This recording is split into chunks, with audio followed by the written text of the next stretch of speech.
UFC 302 is this weekend. I'm going to give you a full card prediction and breakdown of all 13 fights on this card, starting with Andre Lima versus Mitch Raposo. I'm going to go with Andre Lima here. I believe Mitch Raposo was on the Ultimate Fighter like a little bit ago. I think it was like Tough 29 or Ortega versus Volkanovski, I will say, because his name is pretty familiar. I don't know why I remember him from all the other contestants. I have no idea, but he's a wrestler. His last fight I watched was actually decently impressive. Like, he's beating him up pretty badly, Justin Valentine, but I was just wondering why he could never find the finish, because he was hurting him very badly, and it took him to like the 4th round to finally get the finish. It is because he's a wrestler. His stand-up does look a lot better. He does train at the New England Cartel, and a lot of their stand-up is pretty good, but you do kind of worry. I don't know. It seems like when you got guys like Fior, and I think there's like one more that is from the New England Cartel that are just pretty rough outside of just what Cater and Font.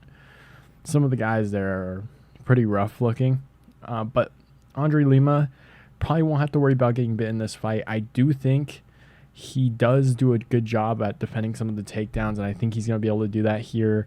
I think he does a good job when he's not on his back foot, kind of just applying pressure and just kind of just biting down on his mouthpiece and just throwing everything into his shots. And I think that's definitely going to be a factor here. And I do think the new gloves, I guess I probably should have mentioned this at the beginning. I think the new gloves are actually debuting here. And I think maybe Andre Lima, what they said they used them on the Contender Series card. I'm not saying like the adjustment will be like a big thing. Maybe it is for some fighters, but it'll definitely be interesting to see like a stand-up guy, the damage he's able to inflict on a wrestler than what we normally see in other fights with the other gloves. I don't know. They say that I guess it's like 3 ounces this time, and it's supposed to open up more cuts is what they're saying. So definitely be interesting, at least for the entire card, or what the new gloves will show a little bit more. But I'm going to go with Andre Lima. I think he's going to be way better on the feet here. I think he's defending some of the takedowns. I think he's going to beat up Mitch Raposo. I think Mitch Raposo, Massachusetts, so he's from the area.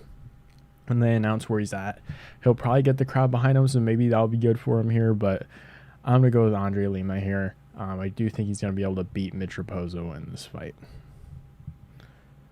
Up the card, we have Joselyne Edwards versus Ailin Perez. I think I'm going to just go with Ailin Perez here. There's a lot of cake in this fight for sure.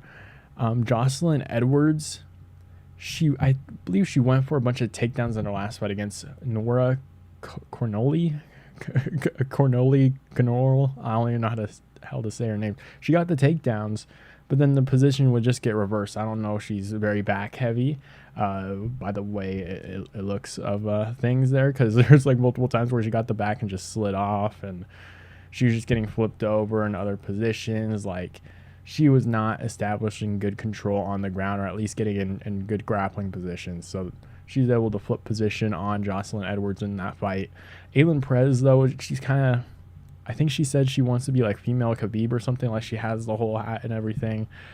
So when you have a fighter that's pretty much their identity is to wrestle at this point, I think she's kind of just going to go for it. She's a little bit stockier and smaller than Joselyne Edwards. And I think what Nora did good in her last fight was kind of staying back and just leg kicking Joselyne and keeping that range, so it just frustrates her and forces her to move forward, because Joselyne Edwards does a decent job at holding a range and just throwing a bunch of kicks, because she is a longer fighter. I think Ailin Perez can come in there, take her down, and kind of just establish a control on top, make it kind of a boring fight. That's a little bit of the worry here, but I'm going to go Ailin Perez by decision. I'm not going to think it's going to be some kind of finish or anything like that. I think she just establishes control. Maybe a split decision win. Could be close, but I'm going to go with Ailin Perez. Let's see. Up the card, we have Gall versus Bassil Hafez. We haven't seen Bassil Hafez since his last fight against Jack Della Maddalena. I believe that one was on short notice.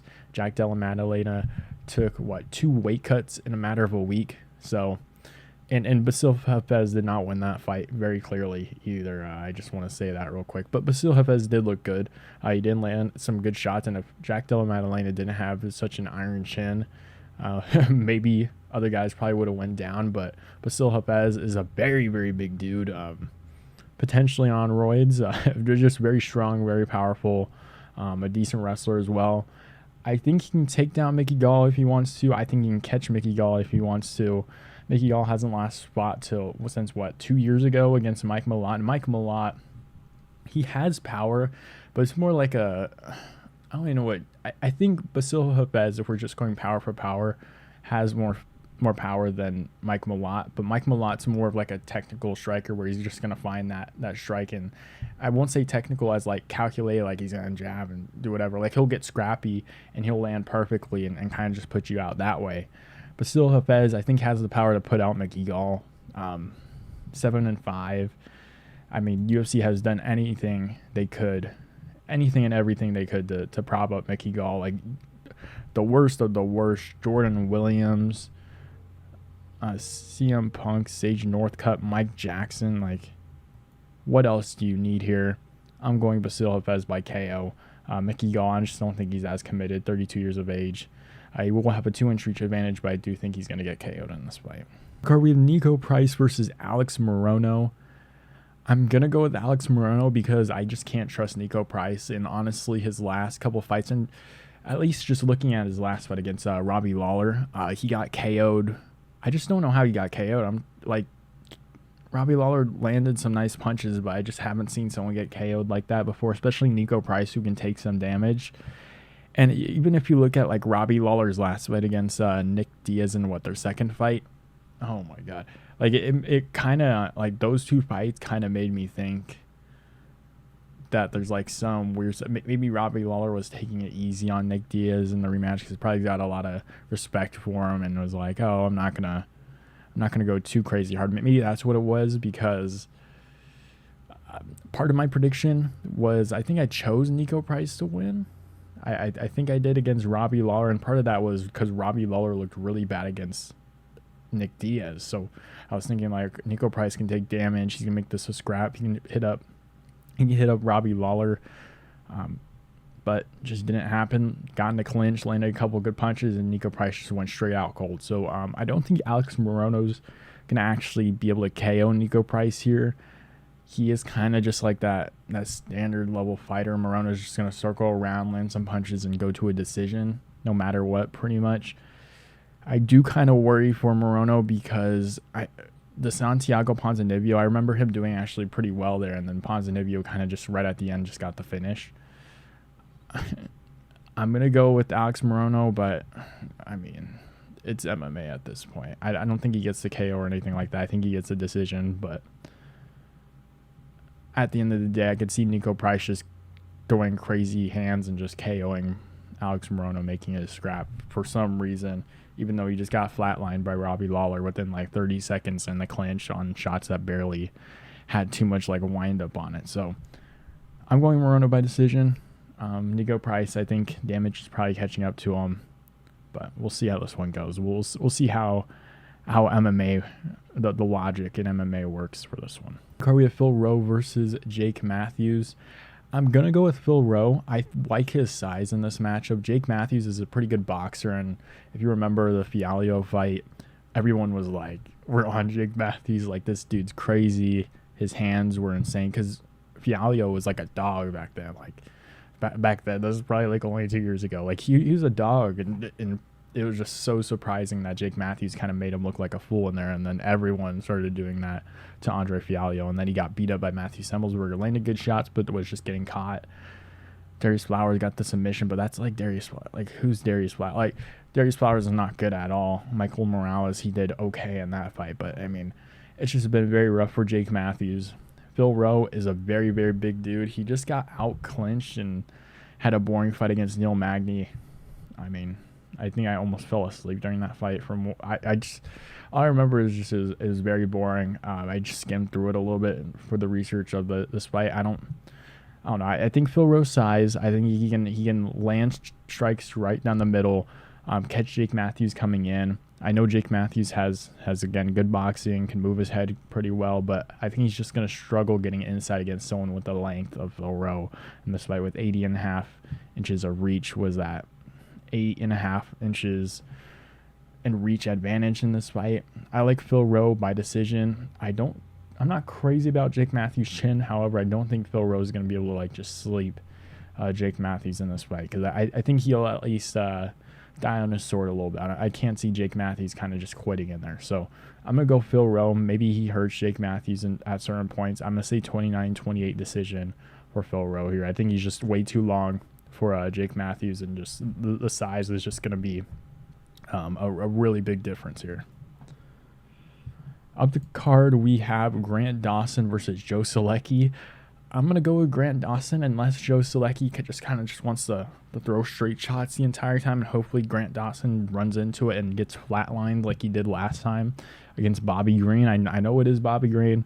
Bobby Green's very good. Again, another 30-second fight that made 0 sense because I was picking Grant Dawson to go out there and out-grapple Bobby Green, who he does have a good wrestling base, but Grant Dawson showed in his previous fight against Demiris Magulov that he can grapple pretty well, and Demiris Magulov is pretty good on the ground as well. So it was just extremely surprising. Got hit with like one clean straight shot. It wasn't even like didn't have like a crazy windup either, and just went out and quit. Obviously he was really hurt, so maybe he didn't quit, but he was very hurt by that shot. It just wasn't much, which was pretty surprising. And this is Joe Solecki. Just got slam KO'd by Jakar Close and just brutally knocked out. So Joe Solecki's a pretty good grappler. I just don't think both of these guys are just not good on the feet. Maybe Grant Dawson wants to prove something here and just keeps it on the feet. But I think Grant Dawson can go out there and just hang in there with the grappling against Joe Solecki. Maybe potentially get a submission. I think Grant Dawson's actually pretty good on the ground again. That fight against Demiris Magulov pretty much said quite a bit. The Olympian Mark Madsen took him out as well in the wrestling. So he's pretty game on the ground. That's where Joe Solecki's specialty is. I think Grant Dawson's 100% a winner in this fight. How, if it's by finish, does he try to stand up and try to prove something? If he just keeps it safe and takes it to a decision, I don't know. I'm going to go with Grant Dawson, though. I think that's a for sure lock on this card. Up the card, we have Roman Kopylov versus Cesar Almeida. I'm going Roman Kopylov. I don't see too much of the hype around Cesar Almeida. I don't know if he has a crazy hype. Like, this is minus 135 and plus 115. I think Kopylov is going to be a little faster than Almeida. And Almeida, I think drops his hands quite a bit, like his left hand, defensively when guys are coming at him. Like, if they throw like even a semblance of combination right down the middle, his hands will drop and he sticks his head back. I can just see Kopylov head kicking this guy in this fight.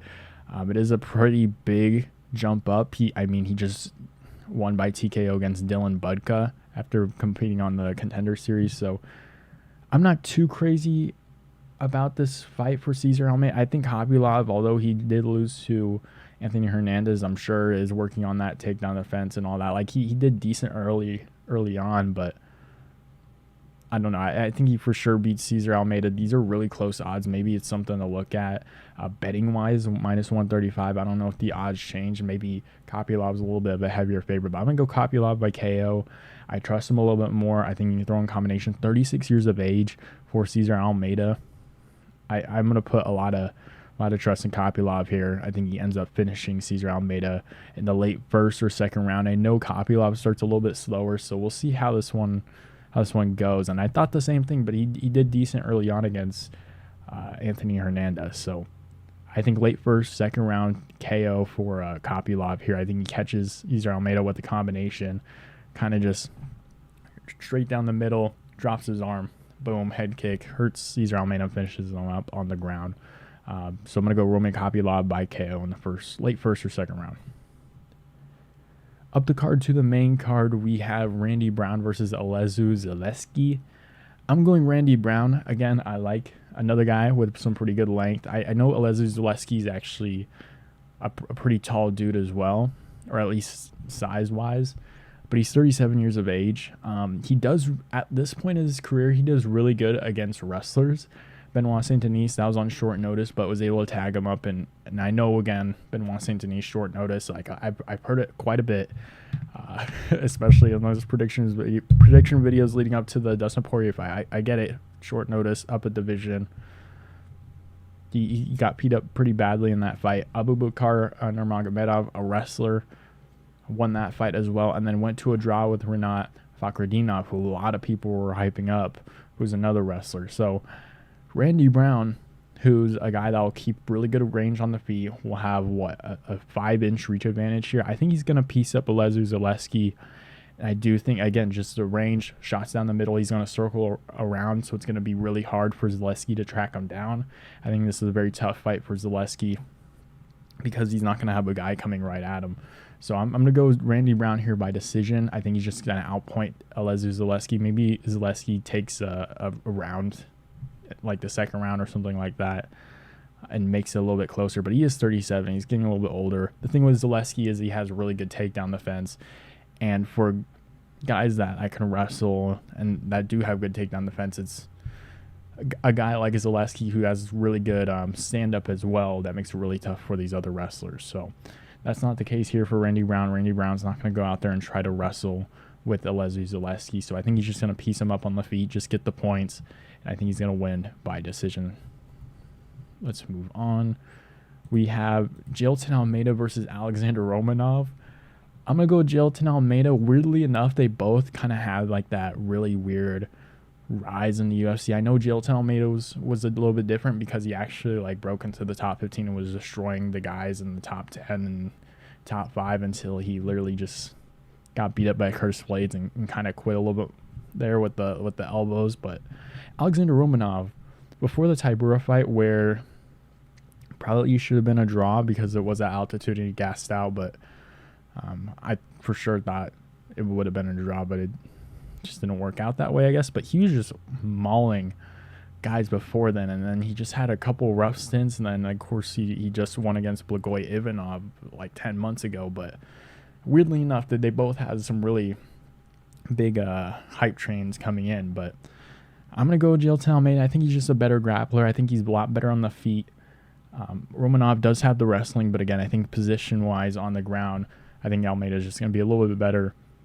You know, win the positional battle if it ever goes to the ground, if Romanov tries to take him down here. But I think we're looking at Almeida potentially looking for a KO here. Maybe he just hops on his back, like he hurts him, hops on his back, looks for a takedown, because Almeida is freakishly strong for a guy at 240, like a lighter guy in this division. He's also like ragdolling these heavyweights. So I think I can see him also like taking down Romanov. Maybe Romanov gasses early on, because you saw kind of the same thing against Volkov. It was really weird as well, where Volkov, or at least where Romanov, I think, failed like a takedown early on, and then it was just kind of over there. So I think we can see the same thing here. Romanov kind of just fails something against Jailton Almeida, and Jailton Almeida just takes over and gets the win. So I'm going to go Almeida by first round.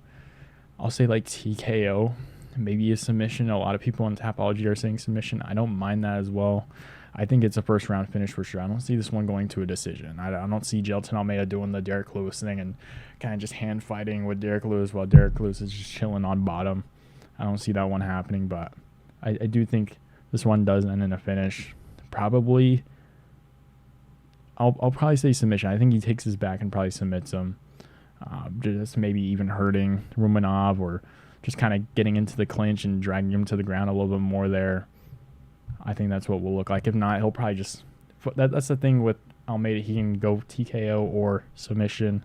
I just think Romanov doesn't offer enough finishing ability for Almeida, or at least against Almeida, to really have a big threat against him. So I'm going Almeida, first round finish. Up the card, we have Kevin Holland versus Michal Oleksiejczuk. This is a tougher one because this one is at 185, and Kevin Holland in his career at 185, it was kind of hit or miss, and it was more guys that could wrestle that were kind of just holding him down and making it really tough for him. I don't think Michal Oleksiejczuk can really offer that for Kevin Holland here. Like, really kind of just ragdoll him, really kind of just take control of him on the ground.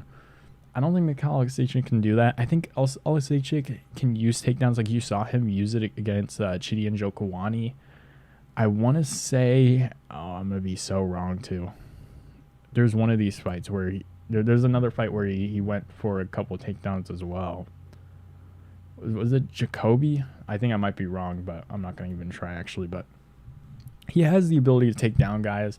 Kevin Holland has some takedown abilities. Well, I think he's a little black belt in jiu-jitsu. It's obviously not on par with the heavier wrestlers. And Makhachev is not necessarily a bigger guy for 185 either. He's really good on the feet. However, I do think the size of Kevin Holland is going to come into the effect here. I know this is on short notice, so maybe he's not built into the middleweight division, but he never really was anyways. So I don't think there's going to be too big of a difference from when he was at middleweight.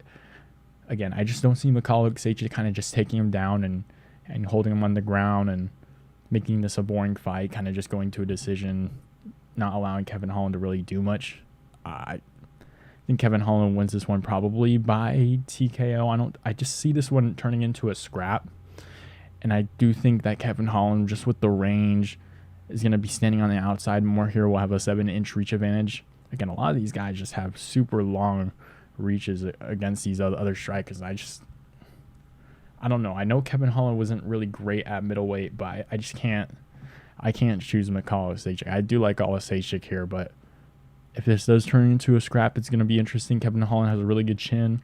I can just see Kevin Holland finishing Makhachev, kind of just catching him, using the range to his advantage, and just making it really. I mean, just the range is just going to be a really big factor here. And you saw even like a Dustin Jacoby not really even have to use too many tools and kind of just tap on a guy who's a kickboxer. I know Dustin Jacoby was like an actual kickboxer and made it pretty far, and Kevin Holland's not really that. I guess he did do a little bit of kickboxing and I think Muay Thai at some point, but Kevin Holland, I think, is just going to tap at him at range, maybe make this one a little bit of a scrap, but I just don't see Makhachev finishing Kevin Holland or like doing enough damage to Kevin Holland to where at a decision Holland will end up losing potentially. So I'm going to say Holland by finish. I can see this one also going to a decision and him winning.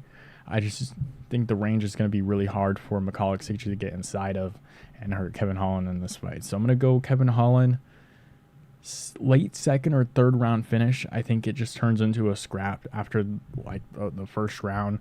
I can just see Kevin Holland catching Makhachev and just finishing him up by TKO. So I'm going to go Kevin Holland by finish.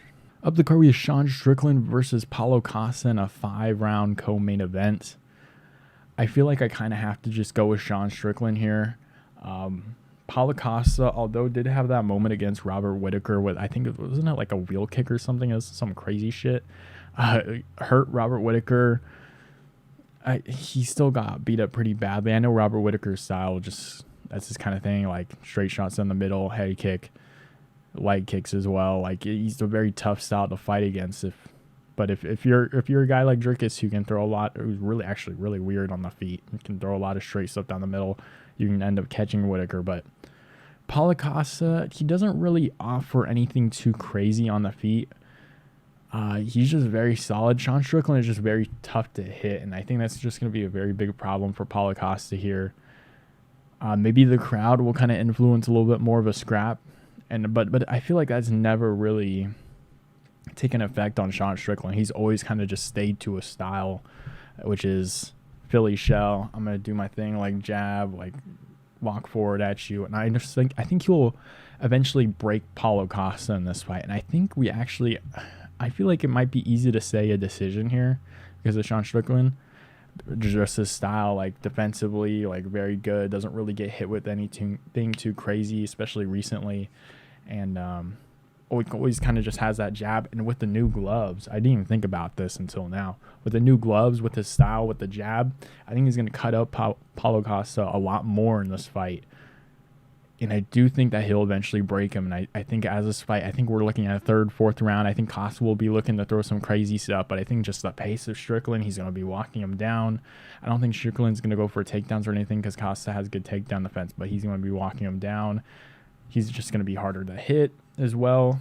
I don't think Costa's going to throw like crazy amount of leg kicks. Like we even saw a good leg kick defense from Sean Strickland in his last fight against, or not his last fight, but against Israel Adesanya, who's one of the better leg kickers in the UFC. So I think Sean Strickland just breaks Paulo Costa fourth round TKO, third or fourth round TKO, and just see the pressure being a little bit too much. Costa is just going to be looking to scrap a little bit too much as well. I do think Strickland is just going to be cutting him up, establishing the jab, defending against those leg kicks that Costa gives out there. And it's weird because Sean Strickland used to be horrible at defending leg kicks, and all of a sudden he's good at defending these things and parrying the leg kicks and all that from what we saw against Izzy. So I'm going to go with Sean Strickland. Breaks Paulo Costa. I think Paulo Costa is against a pressure fighter like Sean Strickland. I think he's going to struggle a little bit more. And I do think he's just going to be really hard to hit. So third or fourth round TKO for Sean Strickland. People are saying decision. I don't mind a decision for Sean Strickland. Obviously, that's kind of his thing, weirdly enough. But the thing with Paulo Costa I guess his last few fights have been decisions too. But I don't know. The Luke Rockhold fight, the pace wasn't high at all. And I guess it was at altitude. He did survive Robert Whittaker as well. So maybe, hey, I'm for sure picking Strickland. I just don't know. I mean, just looking at his last few fights, though. Robert Whittaker decision. Whittaker was piecing him up. Luke Rockhold had some moments in that fight. Decision. Vittori decision. That was up like 3 weight class, or just, I think it was 1 weight class. It was like 215, 205. What was this weight class, actually? It was 205. Okay, it was light heavyweight. Jesus Christ. Israel Adesanya got finished. Yoel Romero decision. I mean, he's had a lot of decisions recently, so especially losses by decision. I don't think he's going to go crazy on the line here, but again, I can just see Strickland kind of just being a little too much as well. I'm going to go TKO. Fuck it. I'm going to go TKO. A lot of people are saying decision. I don't mind it. And to say Sean Strickland's going to get a finish too is kind of rough, unless you're Abbas Magomedov and Nasruddin Imavov took him to a decision on short notice there. So yeah, I'm gonna go Strickland, winning by TKO in the 4th round. I think pressure's just gonna be too much. It's gonna land too much on Paulo Costa. Paulo Costa's not gonna be able to land enough on him. And a 5-round fight that's pretty rough going at Strickland's pace. I'm assuming the new gloves, trusting by what people are saying, it's gonna cut Paulo Costa up a little bit more. And it's gonna be a really rough fight for him. So Sean Strickland, 4th round TKO. Probably repeated myself a little bit too much, but that's who I'm going with. Up the card to the main event, we have Dustin Poirier taking on Islam Makhachev for the UFC lightweight title. I feel like I kind of just have to go with Islam Makhachev. Dustin Poirier does kind of just have a puncher's chance, and I guess that is like a rough way to look at it, because Dustin Poirier has had a pretty historic career in the UFC, one of the best lightweights ever. However, I'm not going to get into it again, but he doesn't deserve the shot. I guess the thing to say is that there's no other contenders there, even though there's 3 on the UFC 300 card, and they ended up going with this fight anyways, because they wanted a quicker matchup to be made so they could have Islam Makhachev be ready by October and have 2 title defenses in the year of 2024. However, just looking at this matchup, just outside of that, because that really annoys me here, we're looking at a potential last matchup for Dustin Poirier in this fight, and it is, I don't even know another way to talk about other than I just see Islam Makhachev winning at all phases of this fight. On the feet, I think he does really well. On the ground, of course, he does really well. And I just don't see a really clear way of Dustin Poirier winning other than he catches Islam Makhachev on the feet. And obviously that's a pretty clear way to win. A lot of people can win that way. Anybody on this entire card can win that way just by catching someone on the feet. However, Islam Makhachev just getting into this fight, the threat of the takedown, I think is going to be a little bit too much for Dustin Poirier. I think Dustin Poirier, if we're looking at a guy that knows this is his last fight, maybe he's going to put everything into his stand-up and doesn't really care if he gets taken down, or we're seeing a guy that's not going to take too much risk and knows this is his last title shot or potential title shot ever, and doesn't try to do too much risk and tries to be a little bit more calculated. Who knows? But I can see Dustin Poirier doing really good early on. However, I think he's going to open up way too much, and Islam Makhachev is going to shoot for a takedown. And that's kind of the thing here. Islam Makhachev, the threat of the takedown, is going to limit Dustin Poirier quite a bit. And I'll get into what could potentially happen on the ground in a little, but just on the feet, Islam Makhachev, you saw that fight against Alexander Volkanovski and the body kick and how he set up the head kick in their second fight. I know Alexander Volkanovski took that fight on short notice. However, I thought Islam Makhachev did a really good job in that fight, setting up the head kick. And I feel like he can kind of do the same thing to Dustin Poirier. I know Dustin Poirier got flatlined by Justin Gaethje 2 fights ago. It wasn't even necessarily Justin Gaethje setting it up with the inside calf kick, or I think he went inside? No, I want to say he went inside or outside for the other fight, because I think Dustin Poirier was aiming for defending against the outside kick, and it kind of messed him up a little bit. But it was more of like the Leon setup, so it wasn't anything to do with anything to the body or to the leg, even though he did chop down Dustin Poirier in that fight. Islam Makhachev could potentially go to Dustin Poirier's body, stopping Dustin Poirier from going forward, unloading early on, because I do, again, think Dustin Poirier does pretty well early on. Islam Makhachev is going to feel it out a little bit more. I do think eventually Islam Makhachev will take down Dustin Poirier, and it's more of what Dustin Poirier does at that moment, because what we'll be looking at is a potential Dustin Poirier jumping a guillotine. And I have said before on this channel that Islam Makhachev's neck is pretty open, and it is open to guillotines. I think into the lead up of the Charles Oliveira fight, I pretty much said that. I showed like a bunch of clips from all of those fights of him giving up his neck quite a bit. But I just don't see that happening to Islam. Like, out of all people to get caught in a guillotine, it's Islam Makhachev, not anybody else in Dustin Poirier's career. I think that would be pretty surprising in my opinion. But Dustin Poirier in the fight against Charles Oliveira, his thing was, I took some risks trying to get up fighting Khabib, even though he tired out his arms and gassed out a little bit trying to get in that guillotine. If he does that here, he's going to do the same thing.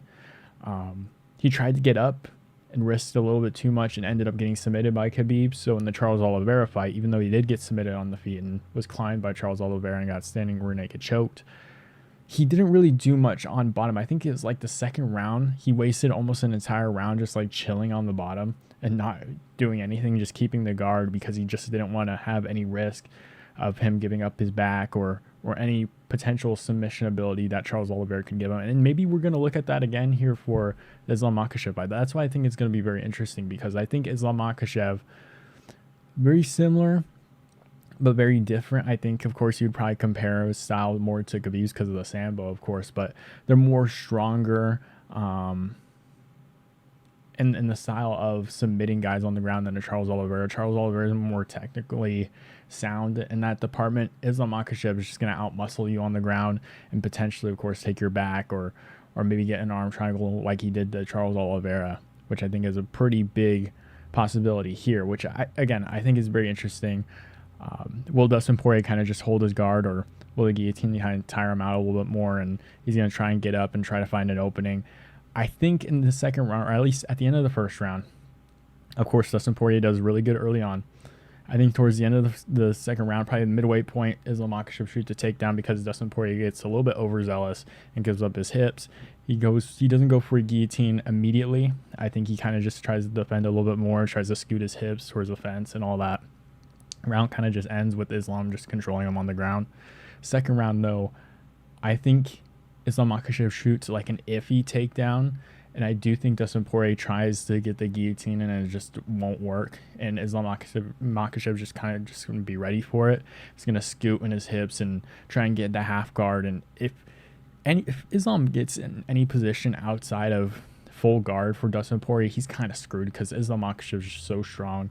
I mean, you saw what he was able to do Charles Oliveira. I know Charles Oliveira was hurt, but he was just able to just outmuscle him and kind of do what he wants to him on the ground.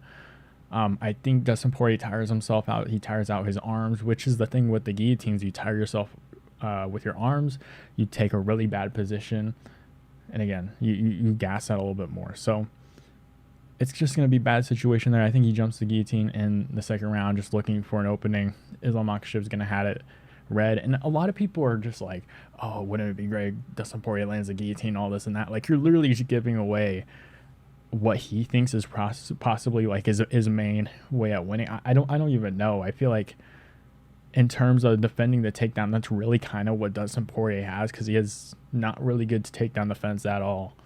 And that's pretty much what we're looking at defensively. Outside, we're just not giving anything up and just chilling on the bottom. He's not going to do that for 5 rounds. He knows this is the last fight, so I think he's going to take some risk. In the second round, after he tires himself out a little bit more, I do think he eventually just tries to like get up pretty fast and he turns his hips a little bit more. And you see Islam Makhachev kind of just slide in there. And it's more of, will Dustin Poirier allow Islam Makhachev to take full or top mount on him, where Islam Makhachev's got the ground and pound and can beat him up that way, or will Dustin Poirier have to turn his back? He's going to have to make a decision. I think he turns his back, and I think he gets rear naked choke submitted towards the end of round 2, if not early round 3, in a very similar situation where Dustin Poirier's a little bit more gas at the beginning of round 3 just because of how much he tried to lock in that guillotine in the second round. But, of course, he has a puncher's chance here. I really think that this is a pretty clear Islam Makhachev prediction. I think there's probably, like a 20% pick rate for Dustin Poirier, 23%. I get it, and I kind of don't. It's a fight with big names involved, but I'm not super excited about this one. I'm more excited for Islam Makhachev and Arman Tsarukyan just to see what the wrestling and the grappling transitions look, especially with Arman Tsarukyan a little bit older, but it just kind of is what it is. There's some decent fights on this card. Let me know who you guys have down below in the comments. Islam Makhachev, late second or early third round submission for this one. I don't think he catches Dustin Poirier and puts him out cold with like a head kick or anything like that. I think he just eventually wears on him. Dustin Poirier gets a little bit too overzealous after having some success early on. Gets taken down. Second round gets taken down once again with an if-you're takedown from Islam Makhachev. Tries to get the guillotine in. Doesn't work at all. Islam Makhachev advances position. Forces Dustin Poirier to choose. And I think Dustin Poirier gets submitted. So that's my prediction for this matchup. Let me know who you guys have down below in the comments, and I'll see you guys